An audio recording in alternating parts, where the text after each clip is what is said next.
When the galaxy summoned its greatest hunters, Earth sent a teen having a bad day. The day the conclave arrived, Mara Voss was sitting in the school counselor's office wearing one sneaker, a detention slip for the third time that month, and an expression that adults frequently misread as anger. It was not anger. It was the particular exhaustion of someone who has been explaining themselves to people who have already decided what she is, and has recently stopped bothering. The sneaker situation was because she'd thrown the other one at a ceiling fan. This was not, she would later argue, irrational. The ceiling fan had been making a clicking noise for 11 nights in a row, and nobody in her foster placement had done anything about it, and sometimes a person's tolerance for small persistent miseries just runs out at 2 in the morning. The ceiling fan survived. The sneaker did not. The detention happened because she'd shown up to third period in socks and a bad mood, and when Mr. Garfield asked her where her shoes were, she'd said, "Ask the ceiling," which he apparently found disrespectful. She was thinking about this, specifically the injustice of the detention, when the sky above Cedar Falls, Iowa tore open like wet paper. Everyone in the school heard it. Not a boom, a tearing, like something enormous pulling itself through a membrane that had never been meant to open. Then the emergency alert started screaming on every phone in the building simultaneously, which was a sound Mara associated specifically with tornado drills, and for a second she thought, well, at least that's not my fault. She was wrong about that, as it turned out, but she wouldn't know that for another 6 hours. The evacuation was chaos that mistook itself for order. Teachers herded students into hallways. Principal Dawes got on the intercom and said something about sheltering in place that nobody listened to. Mara moved against the flow, not because she was being contrary, though she was often contrary, but because she'd seen, through the window of the counselor's office, what was happening in the sky, and she needed to see it better. What was happening in the sky was this. 3 vessels, roughly the size of the high school's football stadium, if the football stadium had been redesigned by something that didn't understand right angles, were descending at a deliberate and unhurried pace over Cedar Falls. They were the color of old bone, and they moved the way predators move when they know they've already won slowly, with an absolute and total confidence in their own authority. Mara pressed her nose against the window glass and stared at them. "What are you doing?" said a voice behind her.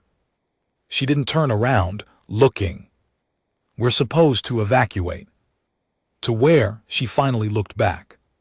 It was Marcus Ellison, her lab partner in AP Chemistry, who was the kind of person who always knew where his shoes were and had never once been sent to the counselor's office in his life. He was holding his backpack with both straps like he was ready to be graded on his evacuation posture. "Those things are over Cedar Falls. Where exactly are we evacuating to?" Marcus looked at the window. Then he looked at her. Then he made a face that meant he didn't have an answer to that but still thought she was wrong. He turned and jogged to catch up with the rest of the school. Mara stayed. She was still at the window when the ship stopped moving. They hung in the air above the town's geographic center with a precision that she found more terrifying than any dramatic swooping dive would have been. They weren't showing off. They weren't making a statement. They simply arrived at exactly the position they had calculated as optimal, and they stopped there, and then they waited, which meant they were patient, and patience in something that large was the most frightening thing she'd ever considered. The broadcast came 40 minutes later, through every screen, every speaker, every personal device on the planet simultaneously. Mara watched it on the counselor's abandoned laptop. The beings who spoke were called the Veth. They looked, and she thought about this carefully because it mattered, like someone had built a predator out of parts from different sketches of what predators should look like. 7 feet, maybe more. 4 arms articulated at angles that human anatomy did not prepare you for. A face that was less a face and more an arrangement of sensory structures, arrayed in a pattern that triggered some deep ancestral part of the human brain that says, "This will eat you." Their coloring shifted as they moved, iridescent plates sliding against each other, and the effect was less beautiful than it was absolute, like a weapon that had learned to be decorative. The translator feed was slightly imperfect, the kind of slight wrongness that told her it was alien-generated rather than human, too precise in the wrong places, like a photograph that's been over-sharpened until the details look fake. They said, "We have found your world during our culling rotation. The culling is a sacred practice of the Veth. It is the mechanism by which we have remained the apex of this galaxy for 11,000 of your years. We select one world per rotation. We take one representative from that world. That representative will hunt or be hunted through one of our proving grounds. If the representative survives for 12 of your hours, we leave. Your world remains. The conclave celebrates the spirit of the hunted. We will not harm your population otherwise." They said, "We require one representative. They must enter the proving ground alone. They must be what your world produces when your world believes the problem is unsolvable." Mara read this last clause 3 times. She read it the way she read everything, not to absorb but to interrogate, pressing on each word to see if it held its own weight. What your world produces when your world believes the problem is unsolvable. She was pretty sure that was a teenager. Not because teenagers were special, because when adults believe a problem is unsolvable, they stop. They form committees. They wait for more information. They ask for better options. When teenagers believe a problem is unsolvable, they do it anyway, out of a combination of fury and the specific arrogance of not fully understanding what impossible means. This was not a compliment, exactly, but she thought it was what the Veth were describing. She thought with a clarity that surprised her, they want someone who doesn't know when to quit.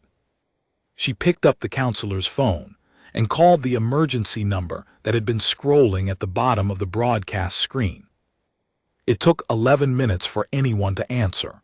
She spent those 11 minutes watching the ships and thinking about the ceiling fan. The official response chain was predictably catastrophic. The president was in an emergency bunker. The Joint Chiefs were debating. Military responses were being considered and discarded because the Veth ships had already demonstrated, in a politely terrifying way, that Earth's current weapons technology was not a factor they were concerned with. The UN was convening. Everyone was looking for an adult who could be in charge of this. Nobody was looking for a 16-year-old in socks. Mara found her own way to the designated contact point, which was the Cedar Falls Civic Center. By stealing a bicycle from outside the school borrowed, she told herself, and she'd return it, and she mostly believed this, and riding 3 miles in her socks on asphalt that was not kind to feet without shoes. By the time she arrived, the bottom of her socks were the color of defeat, and she had a blister on her left heel, and she was in a mood that she would later describe as highly focused. The Civic Center was full of National Guard, local law enforcement, 3 people from an agency she didn't recognize wearing identical dark jackets, and a woman named Dr. Priya Nair, who was apparently Earth's most prominent xenolinguist, and who had been flown in by something very fast from a conference in Bangalore, and who had not, Mara noticed, been given time to change out of what appeared to be conference clothes. A blazer over a sari, sensible flats. A lanyard with a conference badge that still said "Welcome attendees." Mara liked her immediately. She did not like the 3 people in the dark jackets, who looked at her the way everyone looked at her, which was, "Teenage girl, no shoes, wrong place, please exit." "I'm the representative," Mara said. The dark jacket nearest to her, a man with the wide jaw and flat expression of someone who had trained himself not to show reactions, said, "This is a restricted area." "Yes," Mara agreed, "I'm the representative." "There's a selection process happening." The Veth said, "What your world produces when your world believes the problem is unsolvable." She said it from memory because she had read it enough times that it had lodged, the way important things did. That's not a soldier. That's not an expert. It's someone who hasn't been told often enough to give up, so they don't know how. She looked at him steadily. "I'm the most qualified person in this room." Dr. Nair, who had been listening from the far side of a folding table covered with tablets and printouts, said, in a tone of precise and cautious interest, "How old are you?" 16. "Do you have a guardian's consent?" "My foster parent was evacuated to the community center on Maple Street. She's probably watching TV." A silence settled over the room that was different from the prior silence. This one had the quality of a thing people were choosing not to say. Mara waited them out. Waiting was something she was good at. She'd had a lot of practice. In the end, it wasn't the dark jackets who authorized it.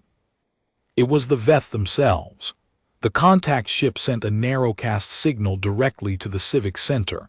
How they knew it was the contact point, nobody had an explanation for, and the message was simple.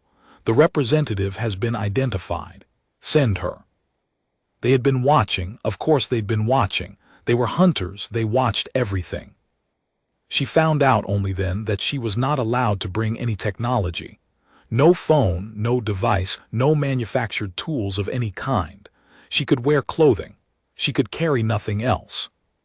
She thought about this for 3 seconds, then asked Dr. Nair if she could borrow her conference lanyard.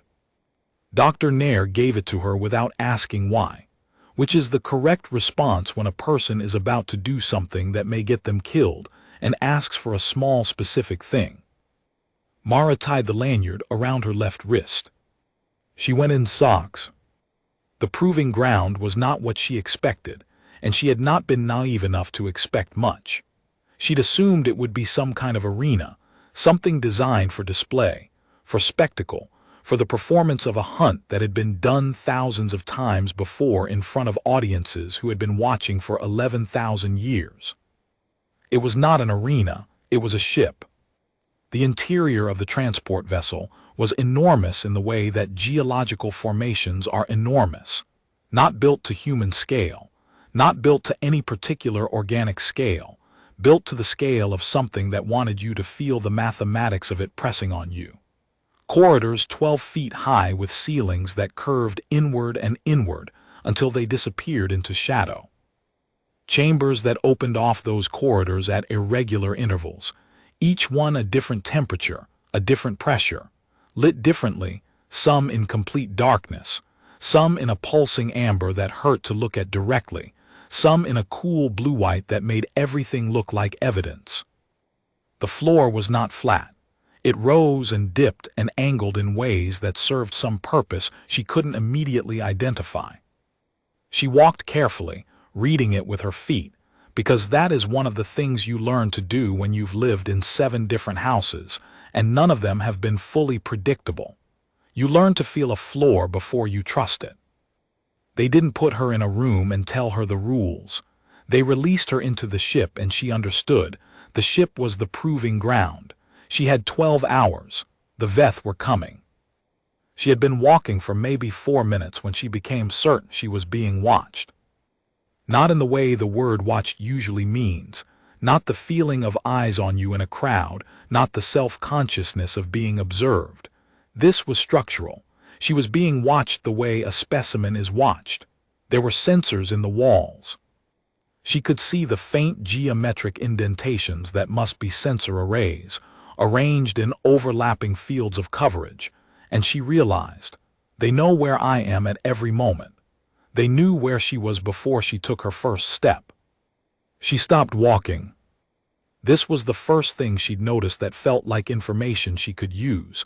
The Veth would know her position constantly. They didn't need to track her. They already had her tracked, which meant the game wasn't a hunt in the conventional sense. The game was something else. The game was, can you survive 12 hours when you can't hide, when they know where you are, when they can come for you whenever they choose? She sat down cross-legged on the floor in the corridor, right where she was. She breathed.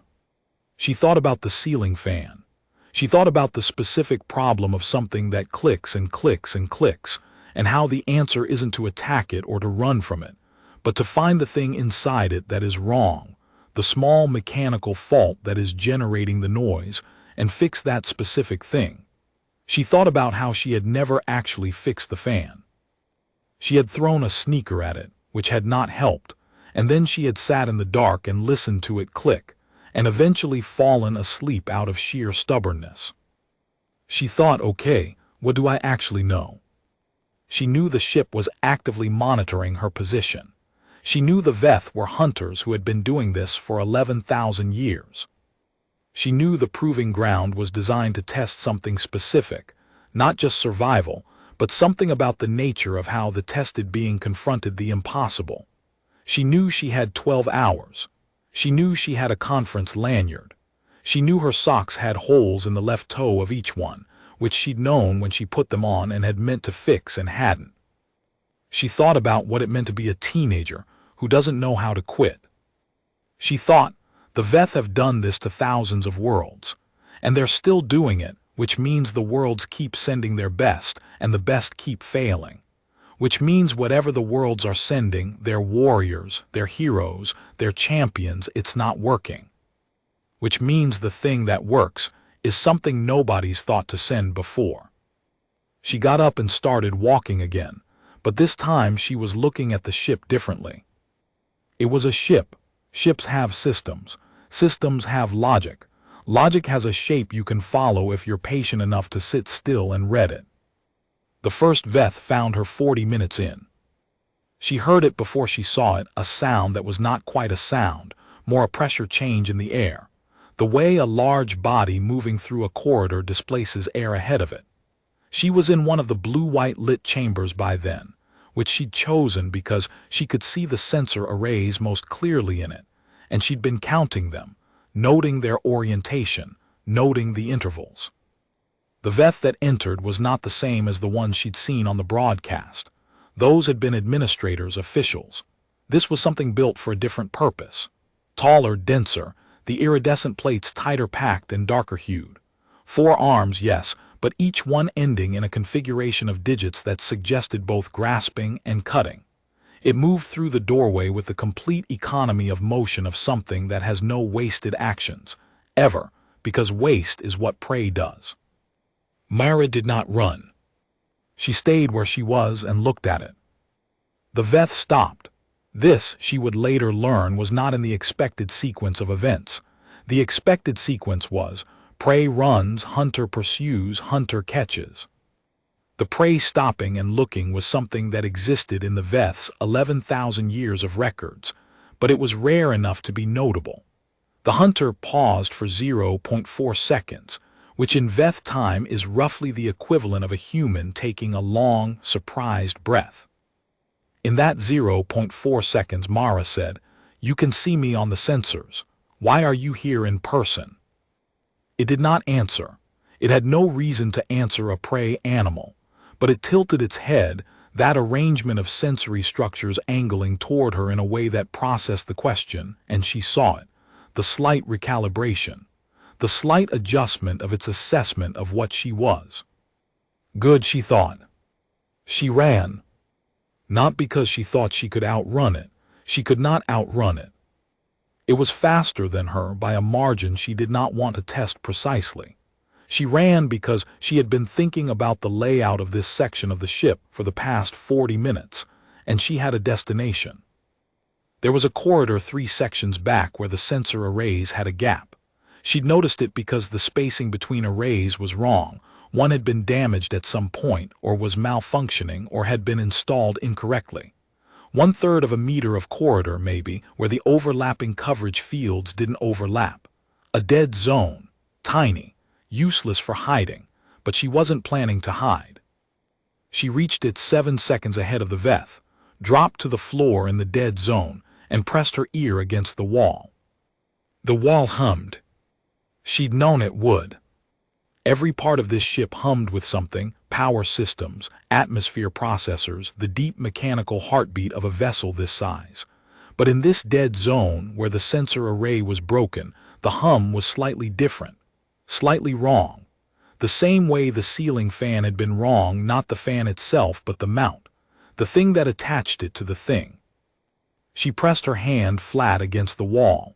The difference in vibration was subtle, subtle enough that she was prepared to be wrong about it, but it felt like a junction point, a place where two systems of the ship connected, and at junction points there are interfaces. The Veth came around the corner at the exact moment she found the seam in the wall panel. It stopped again. This was the second time it had stopped, which she now understood was deeply unusual. She could see it processing her in real time, not just as prey but as something that required additional categorization. She was not behaving like prey. She was not behaving like a warrior either. She was behaving like someone who was looking for the thing inside the thing that was wrong. She pulled the lanyard from her wrist and used the metal clip of the badge holder, the kind that pivots, the kind with a small sharp edge for cutting badge backing, to work at the seam. The Veth watched her. This was the moment she understood that the watching was not just sensory. The Veth were watching her the way they had watched every representative from every world, and the watching was part of the ritual. They needed to see, they needed to witness. The hunt was not merely a hunt, it was a judgment. The conclave celebrated the spirit of the hunted. Those were the words, and you cannot celebrate something you do not watch. She got the panel open. Inside was exactly what she had hoped for and nothing she had prepared for. A junction interface, yes, she'd been right about that. A cluster of conduits connecting two of the ship's major systems, bundled through this point because this was the path of least resistance through the hull structure. But what she hadn't anticipated was the configuration. The conduits were color-coded and symbol-marked in a way that suggested a logic, and the logic was she stared at it, tilting her head the same way the Veth had tilted its sensory arrangement at her. The logic was almost biological, almost like a nervous system, almost like something she'd studied in AP biology 2 months ago and had found interesting precisely because it was redundant and recursive in a way that human-designed systems usually weren't. The Veth behind her had not moved. It was watching her with its whole body, all 4 arms slightly extended, the way she'd seen cats extend their claws when they were paying maximum attention. She thought, it's waiting to see if I understand what I'm looking at. She thought, I'm not sure I do. She spent 45 seconds crouched in front of the open panel, reading the conduit configuration. 45 seconds was a long time to do nothing while a predator watched. Her hands were steady, which surprised her. She thought about why they were steady and decided it was because she'd been in situations that felt like danger for most of her life, and this was at least honest danger. The threat was not dressed up as something else. Then she closed the panel. The Veth made a sound. She couldn't interpret it, but it was a sound. She stood up and faced it. I wasn't going to break anything, she said. I was just reading. It watched her for 3 more seconds, then turned and walked back the way it had come. She watched it go. Her hands started shaking then, which was fine. Shaking hands after the danger was over was sensible and correct. She sat down again and let them shake and breathed carefully through her nose and thought about what had just happened. It had left.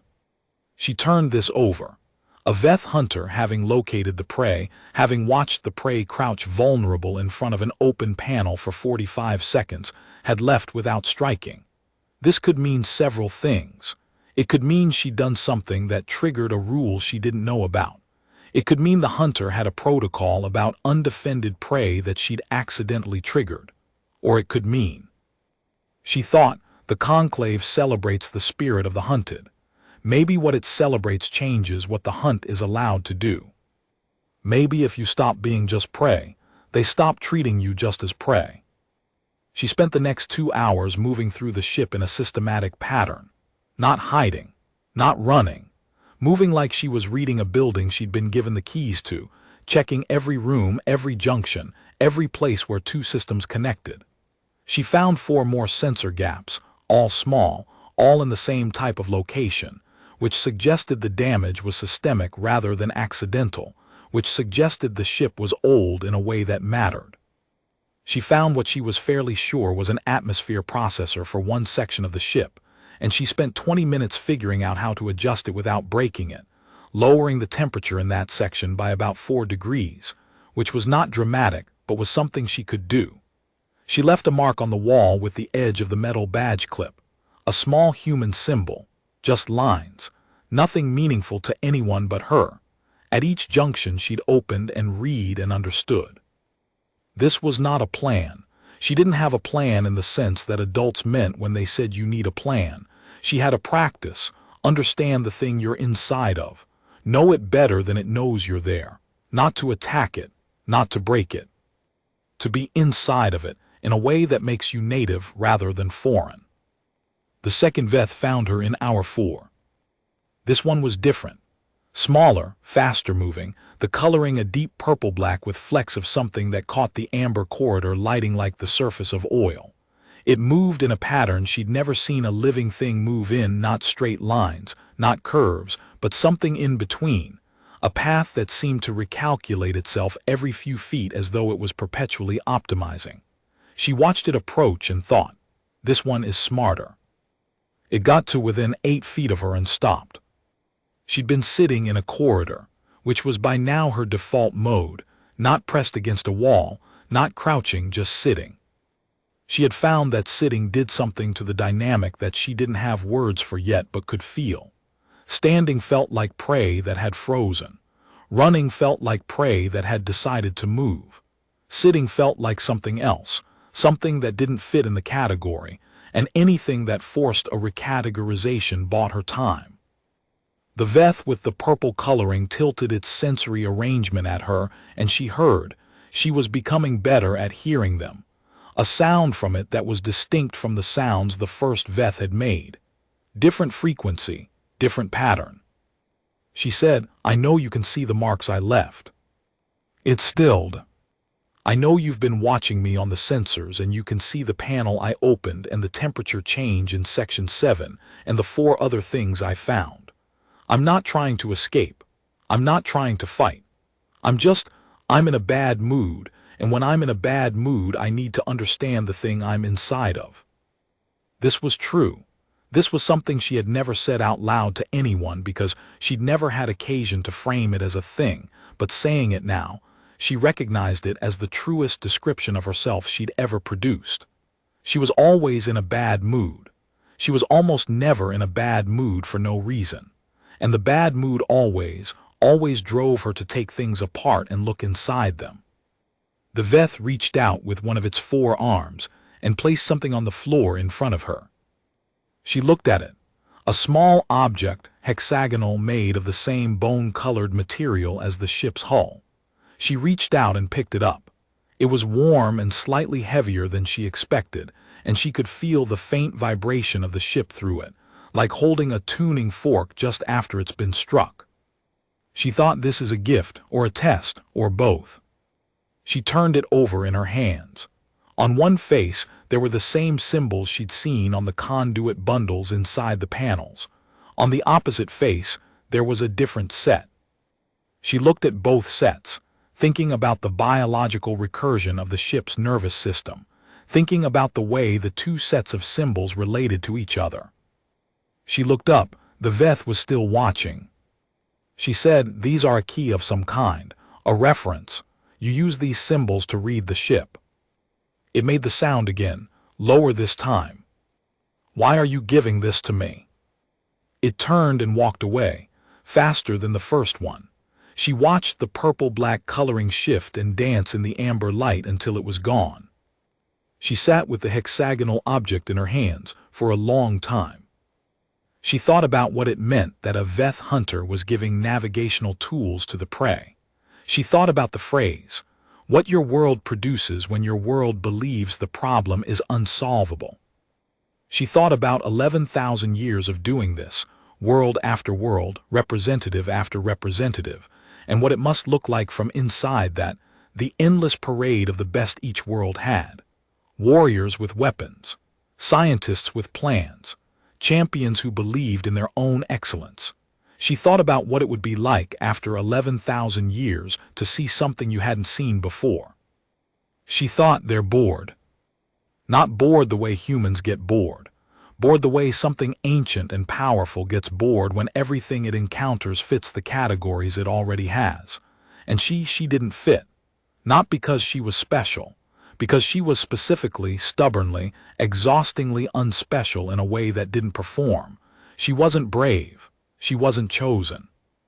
She was just a girl in socks who couldn't sleep because of a clicking noise, and had run out of patience with things that didn't work right.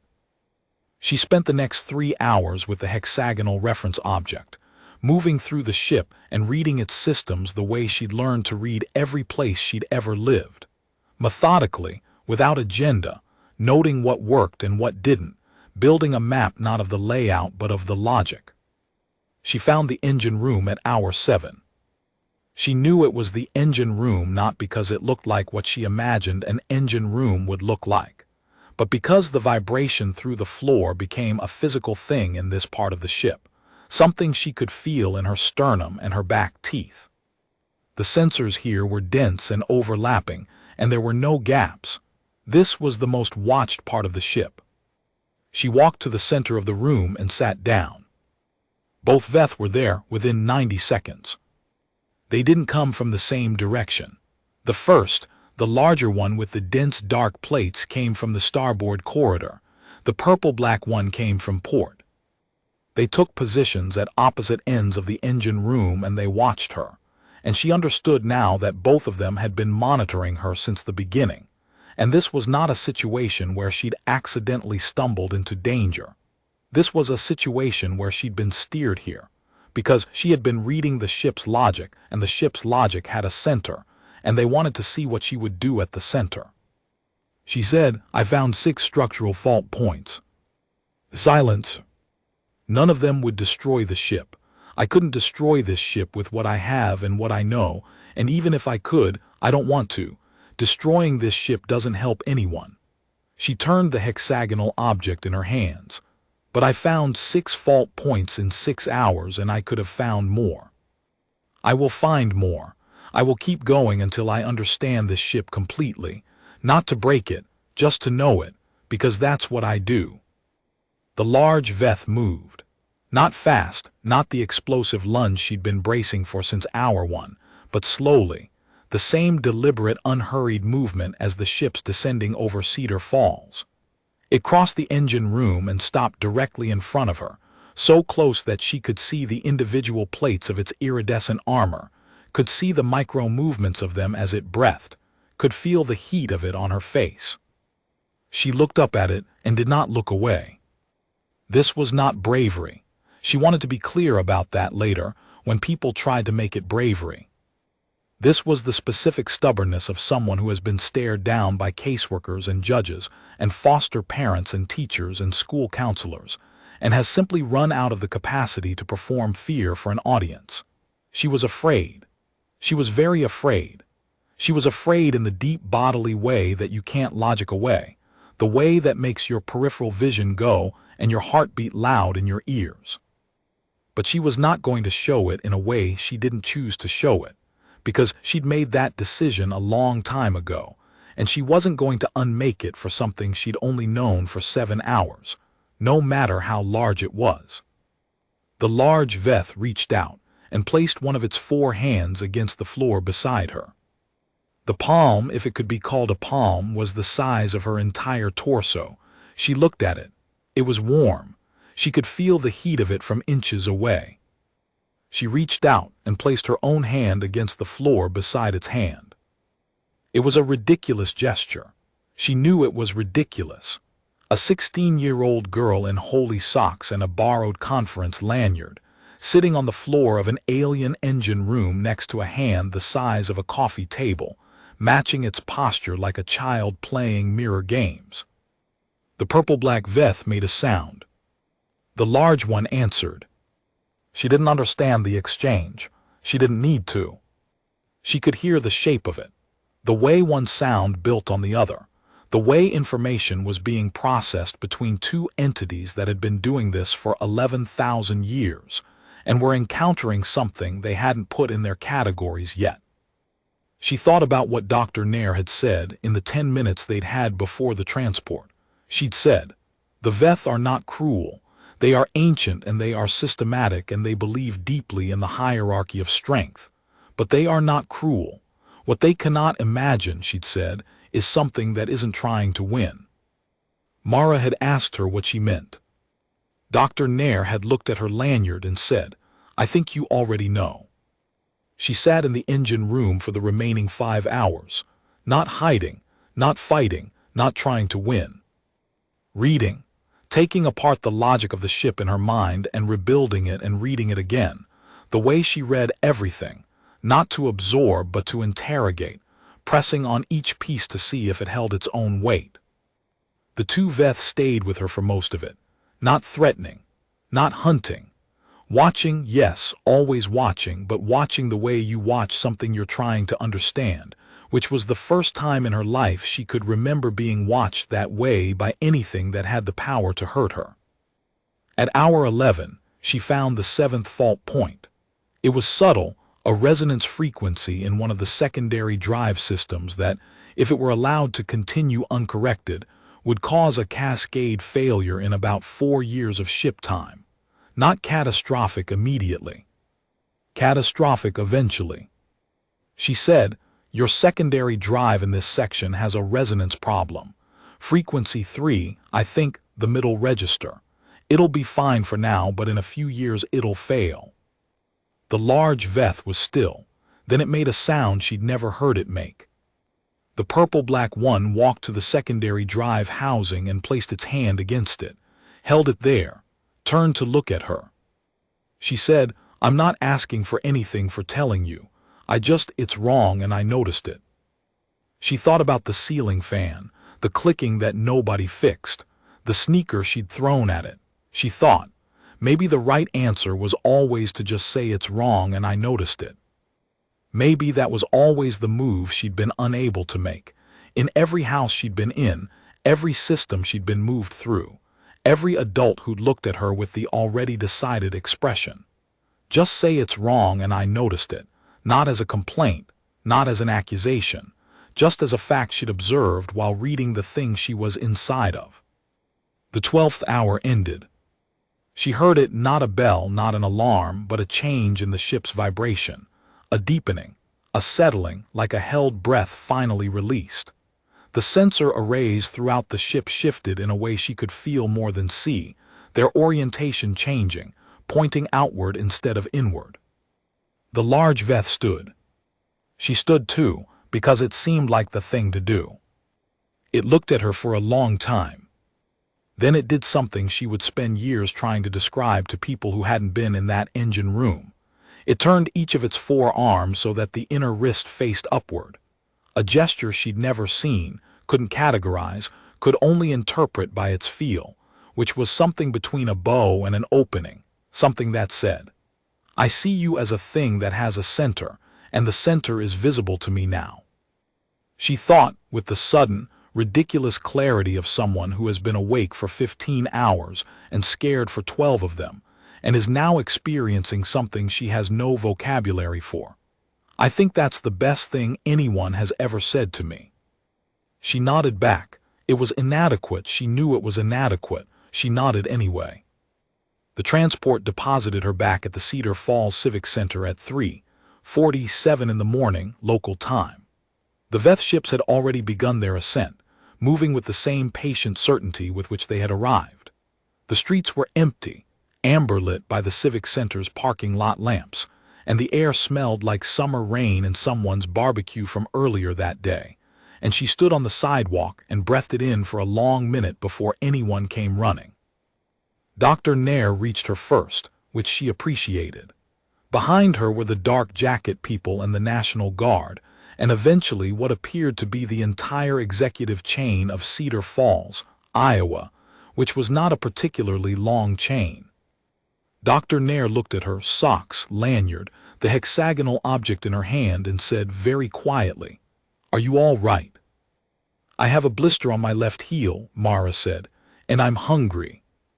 "We can fix both of those." "Also," Mara said, "I have some notes about my foster placement situation that I'd like to discuss with someone in the morning when there are fewer people in suits around." Dr. Nair looked at her for a moment. Then she laughed, a real one, unguarded, the kind that surprised the person laughing. "I'll be there," she said. "I promise." The questions came for days after that. Scientists, officials, debriefers, people from agencies she still didn't have names for. She answered what she could. She was patient with most of it and impatient with the parts where people tried to make what she'd done into something grand and symbolic, because it hadn't been grand. She'd been in a bad mood. She'd read the thing she was inside of. She'd told the truth about what she'd found. She kept the hexagonal object. No one tried to take it from her.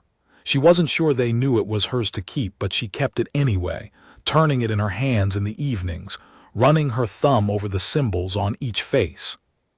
The Veth did not come back to Cedar Falls.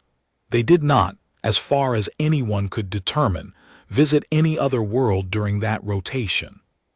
The conclave, the broadcast translated, received 6 weeks later. Dr. Nair, working on the translation with a team of 12, had concluded the cycle. The phrasing was unusual, without precedent in the Veth communication record. It seemed to indicate that whatever the cycle had been looking for, it had found it. Marcus Ellison saw her in the hallway 2 weeks after, AP Chemistry, 3rd period, and said, "You still don't have shoes." "I have shoes," she said. "I just didn't feel like wearing them today." He thought about this. He was the kind of person who thought carefully before speaking, which she had always found slightly irritating and slightly admirable in roughly equal measure. "The ceiling fan in your room," he said finally. "The clicking one. You should adjust the mounting screws. That's usually what it is." She looked at him. "How do you know about the ceiling fan?" "You mentioned it in Lab Report 3, in the footnotes." She had indeed mentioned it in the footnotes of Lab Report 3. The footnote had read, "See also, persistent low-frequency environmental stimuli as source of decision fatigue." She had gotten full marks on that lab report. "I'll try that," she said. She did try it. That evening she stood on a chair in her room and tightened the mounting screws on the ceiling fan with the edge of a spoon, because she did not own a screwdriver. The clicking stopped. She lay in her bed in the silence it left behind and looked at the ceiling and thought about the engine room of the Veth ship, about the 7th fault point, about the way the large Veth had turned its wrists upward, about how Dr. Nair had promised to be there in the morning. Outside her window, the sky was ordinary and full of stars. She thought, "I wonder what else is out there that's clicking." She fell asleep thinking about it, which was the best night's sleep she'd had in 11 months. The Veth sent a second communication 3 weeks later. Dr. Nair translated it herself, alone, in a university office at 2 in the morning, because it was addressed specifically to the representative, and she felt the privacy was owed. She called Mara at 6 a.m. and read it over the phone slowly, because some of the phrasing was difficult, and she wanted to be sure of the words. The Veth said, "The representative of the 3rd planet of the yellow star has been entered into the conclave record, not as a hunter, not as prey, as a 3rd category for which we have had no name until now. We have named it. The word does not translate cleanly. The closest approximation in your language is, the one who reads the room she is inside of." They said, "The conclave has debated the meaning of this encounter for 17 of your days. We have decided the following. The culling is suspended for this rotation. We will not hunt from the 3rd planet of the yellow star. We will not hunt from any world until we understand what produced the representative, because we have been incorrect about something for 11,000 years, and we need time to reconsider it." They said, "We were told when the culling was established that there are 2 kinds of beings in this galaxy, those who hunt and those who are hunted. We built everything on this. We are now uncertain. We have observed a 3rd kind. The 3rd kind is not defined by whether it hunts or is hunted. The 3rd kind is defined by what it does with the room it is inside of." They said, "The representative will understand this message. Tell her we are sorry the mounting screws were loose." Mara was quiet for a long time after Dr. Nair finished reading. Then she said, "That last line, you're sure that's what it says?" "As sure as I can be," Dr. Nair said. "It's a direct reference. They have been watching since the beginning, remember. They watched the bicycle. They watched the socks. I think they watched the fan." Mara thought about this. About 11,000 years of certainty.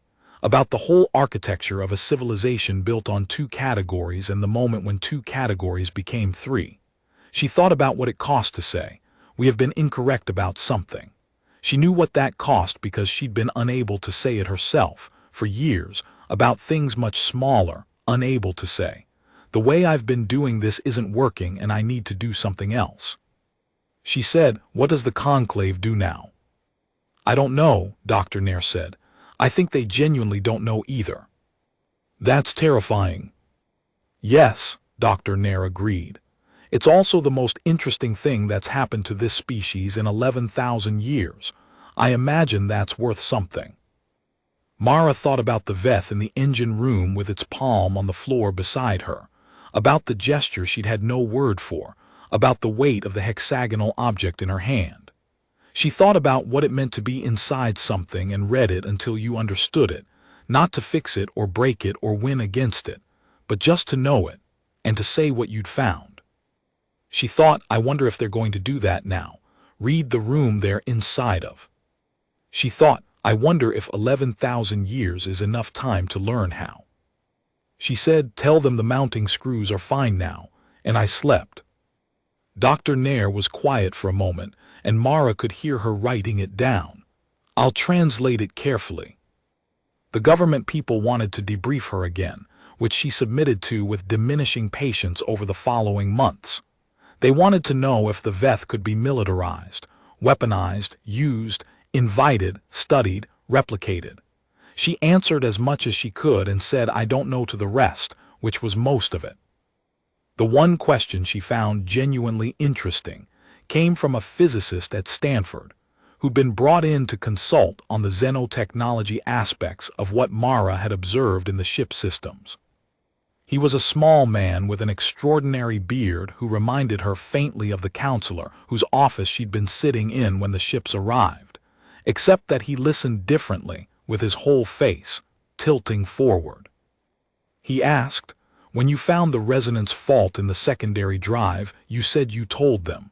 Why? You had no obligation to tell them. It served you nothing." She thought about the question seriously. It deserved a serious answer. "It was wrong," she said. "I noticed it was wrong. When you notice something wrong, you say so. Not because you're going to get anything for it, just because it's wrong and you noticed." She paused. "I think maybe that's the difference. Most people say things because they're trying to get something. I've been saying things because I notice them. They're different." The physicist with the extraordinary beard looked at her for a long time. Then he wrote something down.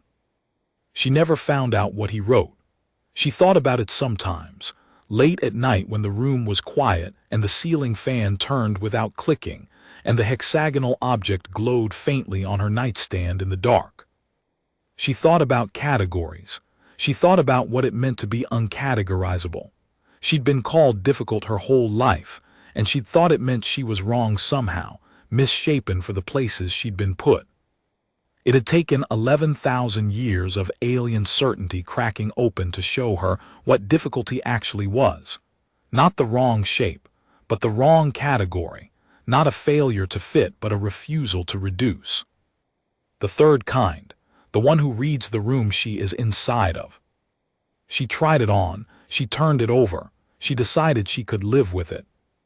Outside her window, the stars were the same stars they'd always been. But she knew now that somewhere out there, something ancient and systematic was sitting with 3 categories instead of 2, and trying to figure out what that meant.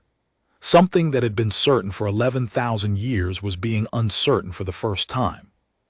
She found that she felt something for them that she hadn't expected to feel, not pity. Something more specific, the recognition of a familiar state. The state of having had something you built your whole architecture on turn out to be incomplete. She'd felt that. In every house she'd been moved to, every system she'd been moved through, every adult who'd looked at her with the already decided expression. She knew what it cost. She knew what came next.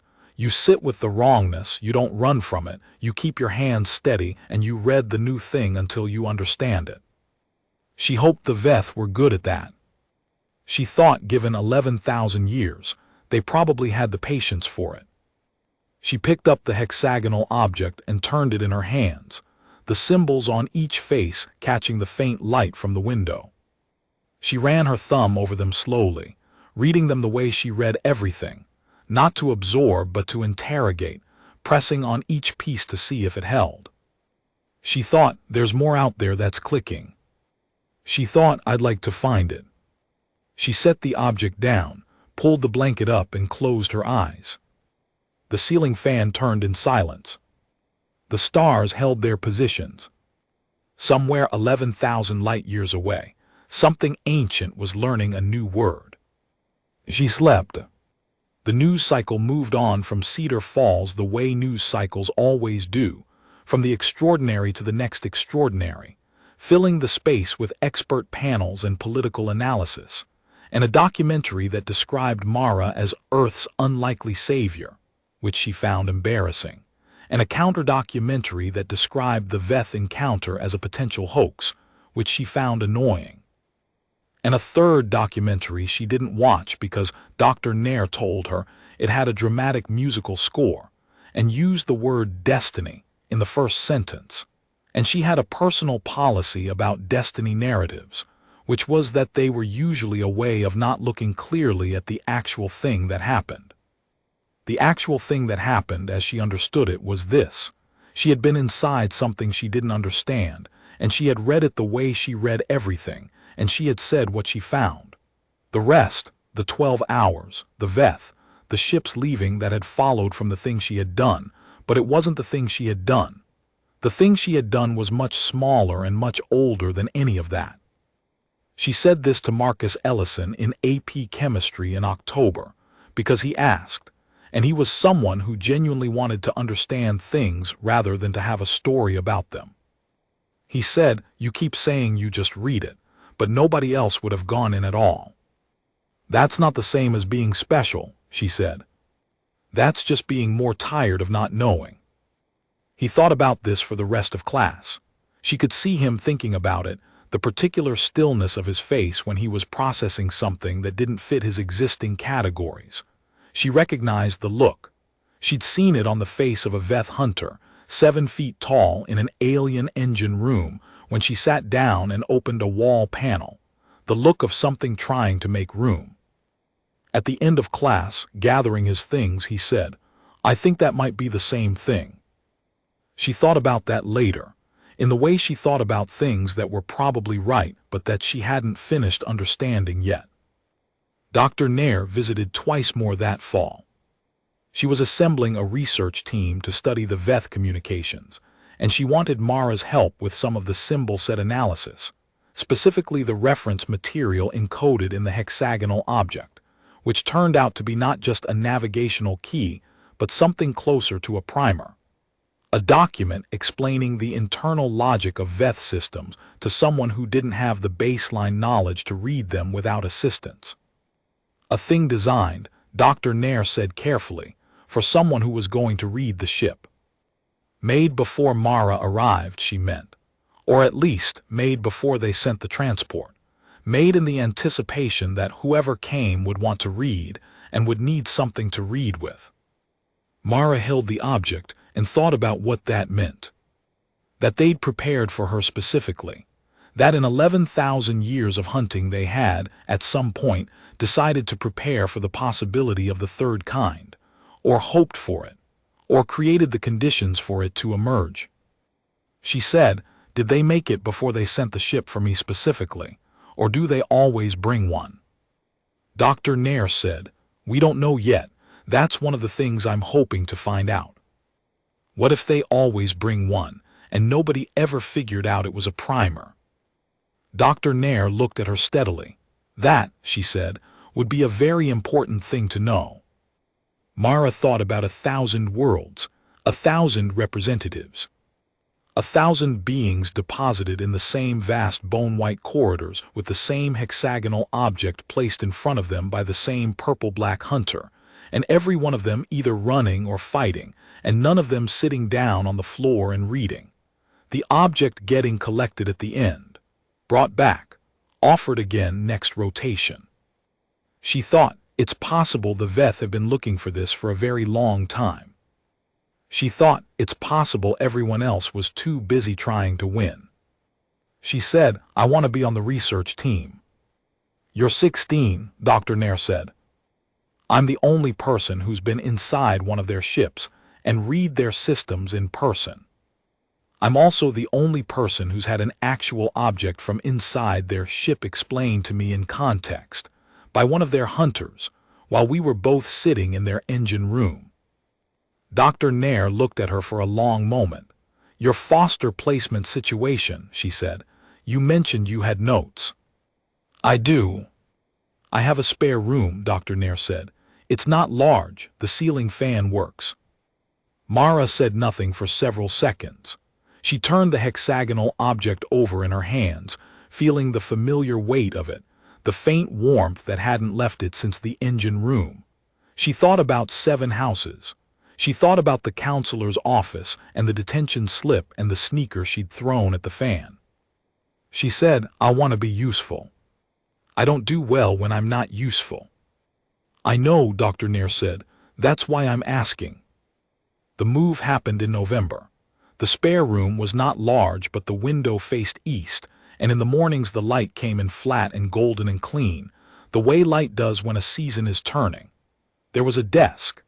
There was space for the hexagonal object on the windowsill where it caught the light and scattered it in patterns that she would spend hours trying to decode, finding something new in them every time. The ceiling fan worked. She joined the research team in January, officially, with a title that the university's administration had some difficulty with and eventually resolved by inventing a new category in their personnel system. Junior Consulting Specialist, Xenolinguistics Division. She thought that was fine. She'd been in new categories before. She knew how to read from inside them. The Veth sent 4 more communications over the following 8 months. Each one was addressed to the Conclave record, which now included a section for the 3rd category. Each one contained new questions, genuine questions, not rhetorical, not testing, just things they were trying to figure out. What is the relationship between the 3rd kind and the 1st and 2nd kinds? Are all beings of the 3rd kind from the same world? What does the 3rd kind do when there is nothing wrong to read? That last question she answered herself in a note that Dr. Nair translated and transmitted. She wrote, the 3rd kind finds something wrong to read. There is always something. You just have to stop moving long enough to hear it clicking. The response came back 6 weeks later. It said, we understand. We have things that click. It said, we are learning to sit still. She read the response sitting at her desk in the east-facing room, in the early morning light, with the hexagonal object on the windowsill and the ceiling fan turning silently overhead. She read it 3 times. She thought about 11,000 years. She thought about 3 categories and the weight of the 3rd one. She thought about how much easier it was to be in a category someone had made room for than to live in the spaces between categories that hadn't been named yet. She thought, we're going to be okay. Not Earth specifically, not humanity as a grand project, just the arrangement. The thing that was happening between something ancient and certain, and something small and strange and stubbornly unwilling to fit into 2 categories. The arrangement was going to be okay. The way 2 beings crouched in an engine room with their palms on the floor had been okay, unexpectedly, against all the logic of predator and prey. She turned her chair to face the window. The October sky was pale and full of cloud. Somewhere out in it, past the cloud and past the atmosphere and past the cold, vast distance, the Veth were sitting with a new word. She was glad she'd given it to them, even if she hadn't meant to. She opened her notebook. the real paper one she used for the actual thinking, and wrote at the top of a clean page, "What else is clicking?" Then she started a list.